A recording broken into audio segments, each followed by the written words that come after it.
Break के बाद एक बार फिर आपका स्वागत है। इस वक्त की बड़ी खबर आपको बता दें, सीबीआई के नए डायरेक्टर नियुक्त कर दिए गए हैं। ऋषि कुमार शुक्ला होंगे सीबीआई के नए चीफ। संवाददाता देवेंद्र पराशर हमारे साथ जुड़े हुए हैं, हम सीधा उनका रुख करते हैं। देवेंद्र, ये नियुक्ति किन आधार पर हुई है और साथ ही साथ क्योंकि मल्लिकार्जुन खड़गे की भी सहमति इस नियुक्ति में है, तो क्या हम ये कह सकते हैं कि अब ये नियुक्ति किसी भी कंट्रोवर्सी से बाहर होगी?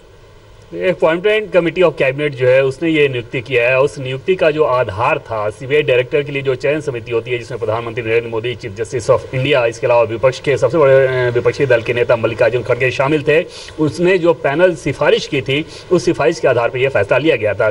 इन पैनलमेंट के लिए आपको बता दें कि सबसे पहले 83 अधिकारियों की सूची थी जो पहली बैठक में दी गई। उसके बाद कल जब दूसरी बैठक हुई थी तो उसमें लगभग 5 अधिकारियों की सूची उस कमेटी के सामने रखा गया। उस 5 में से 3 अधिकारियों की सिफारिश की गई थी और उस पर तीनों ही सदस्य उस बात पे सहमत थे उस इम्पैनलमेंट के लिए।